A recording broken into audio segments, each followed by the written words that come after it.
on? Well, getting all the branches back on whatever, and mainly I must say that the first task we are doing is recruiting. We assume we have no members anywhere. So recruiting, and then those who are recruited elect the office bearers. And that will eventually lead us to the National Delegates Conference, where the top leadership can be elected. Okay. What is your timetable, like the schedule? When do you... We hope to finish that exercise by August. That is the grassroots elections, by August this year. We are recruiting and electing. What's your message, given that you've been in politics for, you know, about 20 years? Yeah. Why should Kenyans join Not Kenya?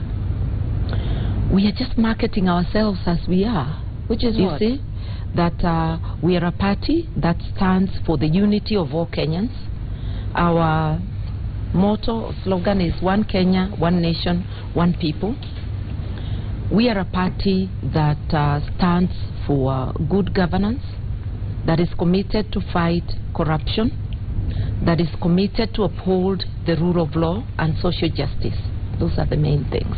How is that different from any of the other parties? Is that we say and we follow up what we say with actions. You see? Such as? I won't, if you don't know us by now, it becomes very difficult to explain. We are recruiting. And you're recruiting because you lost quite a few of your members during the last election. Yes, through defections. Right. And we are telling the people that, look, you want a good government, you have to have a good party that is well run, that can manage government. Because a government is as good as the political party that forms it. The parties we have in power today, you look at the parties and how they conduct or have conducted their nominations in either the general election or the by-elections. You see the confusion, you see the disorganization. It's the same disorganization in government. And I'm saying that parties are not something which you make ready-made and you take to the people. And people have to know that it is the membership of the party that builds the party to bring out the character of the party that they want. So we are not taking NAK Kenya as a ready-made, finished product that we sell to the people. Is inviting you to own, to come and build the party with us. So when you say you are recruiting, what does it mean? Recruiting, if I remember the history, Kanu recruitment used to be a politician like you go to Kanu headquarters, you buy 100,000 cards which are costing 10 bob or 20 bob, you go and distribute. The other recruitment will be me paying 20 bob to belong to a party. What recruitment are you doing? Actually, that is the recruitment where you pay, you see? And that's why I said it's slow, but it's moving. Everybody who joins NAK Kenya has to pay membership fees. How much are your membership And you fees? have to fill a form. It's 20 shillings. That is for the ordinary membership. But there are other categories of membership, up to life membership. But the one that goes most is the 20 shillings. I'm just wondering, looking at your, if I may call them, early preparations. We are mid-term in the current season. Most politicians go into the next election on different parties, not the ones they contested the last. And two, there's a lot of shifting in the last days. Actually 6 months before the election is when you tell where people really belong. I'm fearful that you might be investing in very sandy grounds, and then at the end of the day, just before elections, again they flee. They are lured into other parties around, which might be either storms or those, you know, euphoria that come. It happens. How do you guarantee against risky. that? Just like business, just life is risky. In the morning as you came to work, there are risks of traveling by road. It doesn't stop you from entering your vehicle or picking that mat because of the risks of traveling. Life is risky. Sometimes And people say, let me wait and see how the others are going to do it first. You see what happened, for example, to ODM when they tried to hold elections early to begin the road. It was shambles. They recoiled back, and now, you know, they are very careful how to move forward. Let me say this. Yes. You can't just be too careful.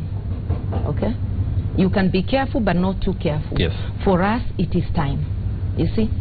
Because it also doesn't take a day to rebuild a party. We need to recruit the initial people, or call them champions, who will then recruit others and who will popularize the party when the time comes. So it is time to look for those champions. The funding part. I mean, are you getting any money from the political party's fund? And how are you making it? Because reorganizing a party, I don't know how much money you have, but you know, I don't know it to be one of the millionaires. Even if I had money, I would not use it in reorganizing Kenya. It's not a personal property. Every member... But you know Kenyan parties are personal properties. You know that way, but I don't know that. You see? But what I'm saying is that every person who goes out there recruiting is a person who believes in the party, who believes in what they are doing. The people we recruit, we want people who come in because they understand the role of political parties in improving governance in the country, in improving their lives. So people who volunteer and people who are ready to use their time and resources. And that doesn't have to be much. Because when at the grassroots you're looking for other officials, you're using your time. And time is a resource.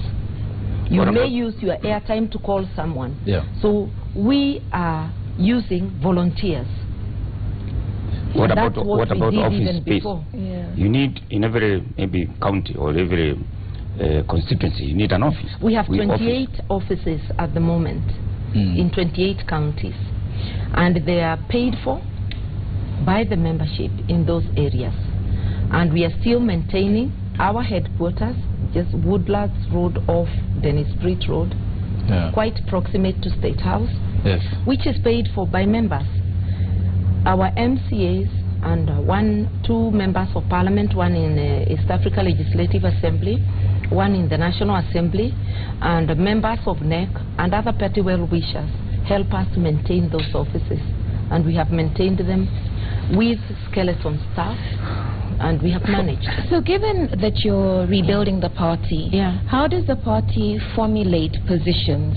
Say, for instance, we've seen you within the referendum, Oko Kenya movement. Now, is that a personal decision of Martha Karua, or is that a party position by NARC Kenya? It's a party position we agreed on in the national executive. Initially, not everybody was for the idea of the referendum. We were actually split down the middle, but we agreed that it's a matter of choice. And eventually, people warmed up, because in Kenya, I think that we are confused in our politics about the role of the opposition. And the 10 Kibaki years served to confuse Kenyans even more. Because if you remember, after 2 years, after the failed referendum, a government of national unity was formed. And then, after the disputed elections, the Grand Coalition government, those two confused the public about the role of the opposition. Any party not in government is the opposition. We are in opposition. And we have more in common with other opposition parties, like the CORD and the others. And it is our duty to stand together to tackle issues of common interest, to strengthen the opposition. When you have a strong opposition, it helps to push the government to deliver. And that is our role for now.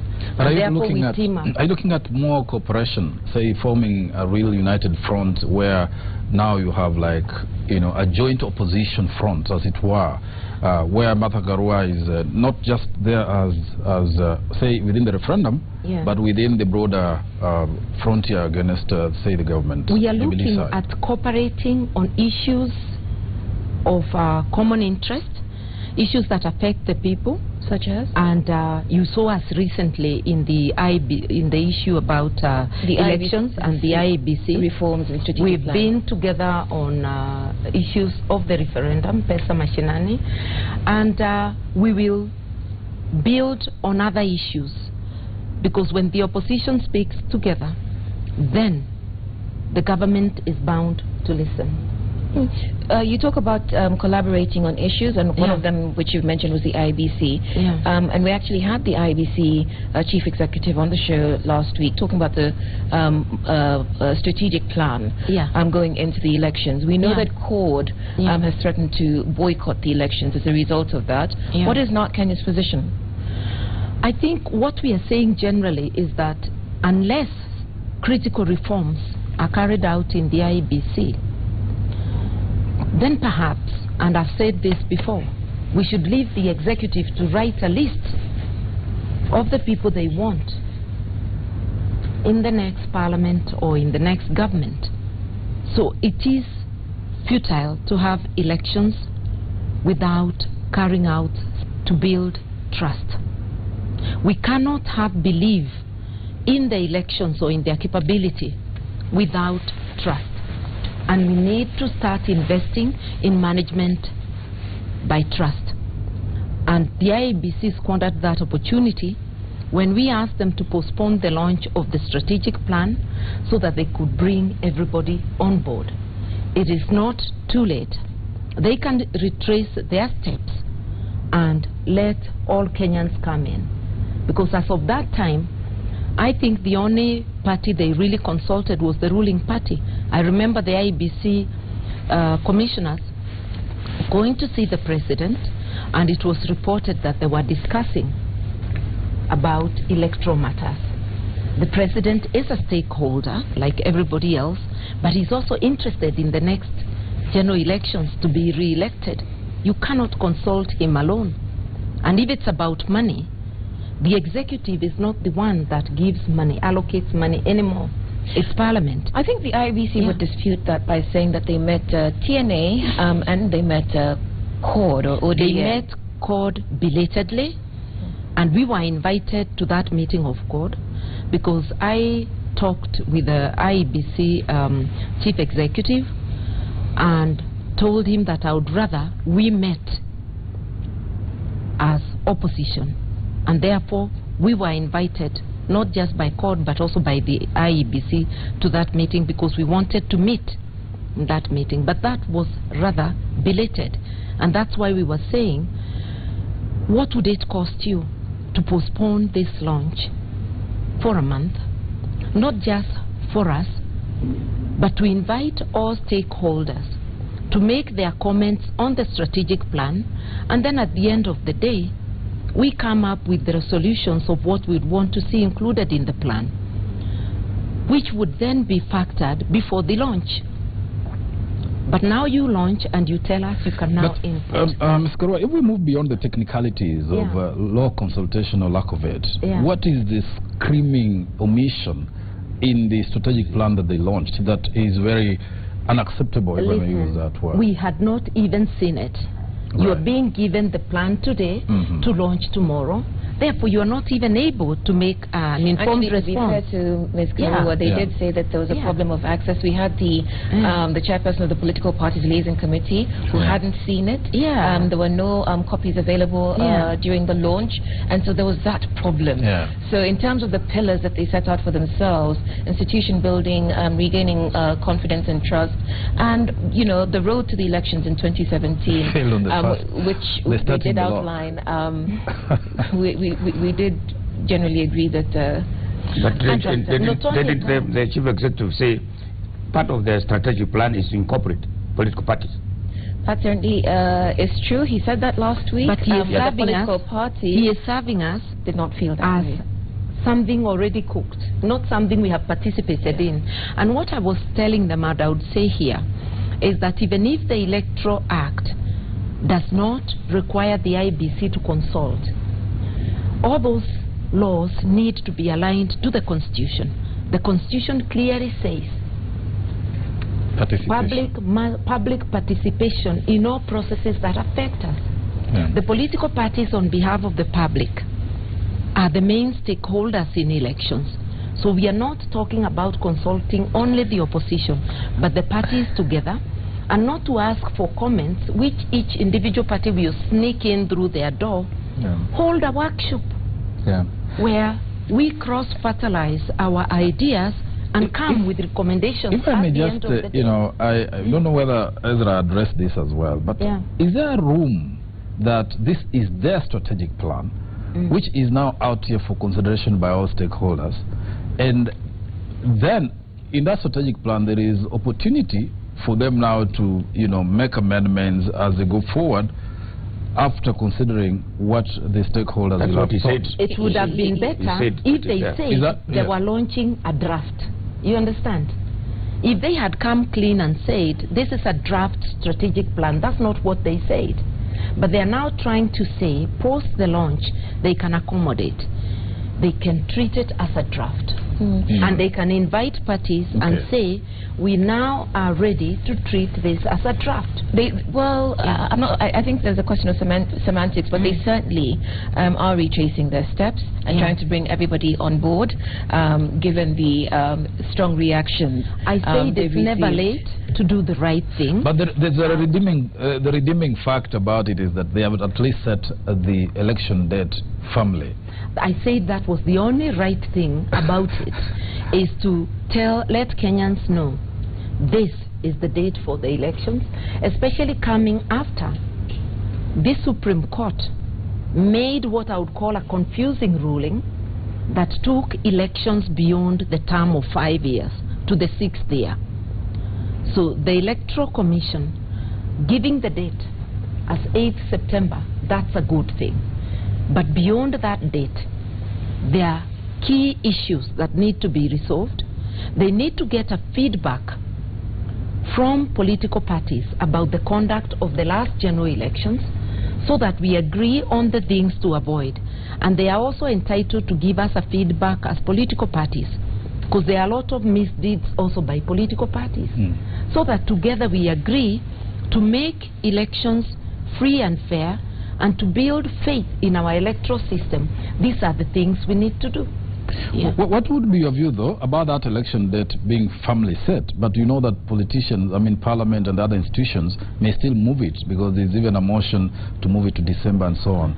And you are part of that opposition, which is actually thinking in like manner to move the date to December. Is that not your position as well? It's not an agenda that we have discussed jointly. And I'm totally against trying to remodel the constitution other than in trying to implement, like we are talking of the 1/3 gender rule, making room for implementation, but changing a date to suit incumbents is totally wrong. And those are some of the things Kenyans wanted changed. In a discussion with the Electoral Commission, planning with other stakeholders planning the elections, these are some of the issues that we can talk about, because we must also find consensus among the stakeholders about all these things. If we abolish the Electoral Commission the way the opposition wants, would that not affect the date of elections? If we abolish, you send home the commissioners. I don't think anybody is saying abolish. If you send the commissioners home and appoint new ones, it would not cause a new date. It would not delay. This is the time. Any reforms in the Electoral Commission need to be done this year and early next year, to give at least 1 year. But the valid arguments which have been advanced in terms of moving the date to December, for example, the fact that the terms of the current commissioners will expire in November, and if we do elections in August, on August 8th as has been scheduled, and you have a rerun, then it's really on the cliff end of that time, and a commission that is outgoing will introduce technicalities, whatever the eventualities that could arise. But why don't we discuss those things as part of the package that is being discussed about elections? I do not believe that you can change the date to suit the exit of commissioners. It is commissioners who should graciously say, let us go home early, to allow the country to have commissioners. And if they left early voluntarily, what it would mean is that there is no other election which would have commissioners who are outgoing. So this is the sort of thing you can discuss, because Kenya is greater than any one person. Where can this conversation take place? How much influence do you have as a leader of North Kenya to put this on some agenda for discussion? I think we, as the opposition, as a joint opposition, it will be on the agenda, because it's not a thing that you bring to the table on your own. It's something that you'd want more people to be in the discussion, and those are some of the things that are being flagged out for discussion. Okay. And so, which of course suggests then that you are preparing to run for the presidency again in 2017. I've said that I'll definitely run again. What lessons have you learned from the previous election? Don't you think those are the lessons that I would discuss back room? But do you think, well, some of our viewers would like to know. But yes, I'll go with lessons learned. That I can tell you that everyday life, every experience, you learn. And sometimes failure offers the best lessons. So yes, I'll go with lessons learned. There are things I did I won't do, and there are things I didn't do I will do. I don't have to spell them out now. But do you think this country, with our culture and traditions, we are ready to elect a woman president? I think that it is questions like that that reinforce there is something about being ready for on basis of gender. It is the same question I was asked when I became member for Gishugu in 1992. The fact that the media is perpetuating that and reinforcing the notion of a country not being ready is part of the problem. We must start building a narrative that what we need is a capable individual, irrespective of gender, and start spelling out to the public what are the qualities that we need in a leader, so that the public now looks for those qualities. The media should be a leader in changing society, not in perpetuating outdated notions. And what qualities, given what we've been seeing of, because we are 2 years away from the next election, what qualities do you think Kenya needs in its leaders? I think that question is a question really you must ask the electorate, not those who have declared to run, because then otherwise I'll be telling you, and I believe so, that I should be the answer to your issues. You see, so the best is to put that question to those who are not running. But for any leadership position, not necessarily for president, you need people who have integrity, people who are prepared to put the country before self, people who will look at the issues of priority, prioritize issues that really matter to Kenyans, and people who will burn their midnight oil to solve the pressing issues of the day. And that is what I see lacking. I see a lot of talk, very little action, and I also see a lack of any effort being put on critical issues. If I may mention one, security. If we were spending as much time, the current administration was spending as much time on security as they spent responding to every little statement made by the opposition, then I think we would have handled security yesterday. We'll take a pause, a break to delve further into the issues of security, but I'll point out that we have the benefit of two people who've been on the campaign. And you talk about going back to the electorate to find out what qualities they want. David and other leaders who sat where you're sitting now have talked about the fact that the electorate expect money from the people whom they are electing. You crisscrossed this road, this country on road. You told us about it and didn't give any money, and I will not give any handouts. That's one of the lessons, the things I'll keep. Yes.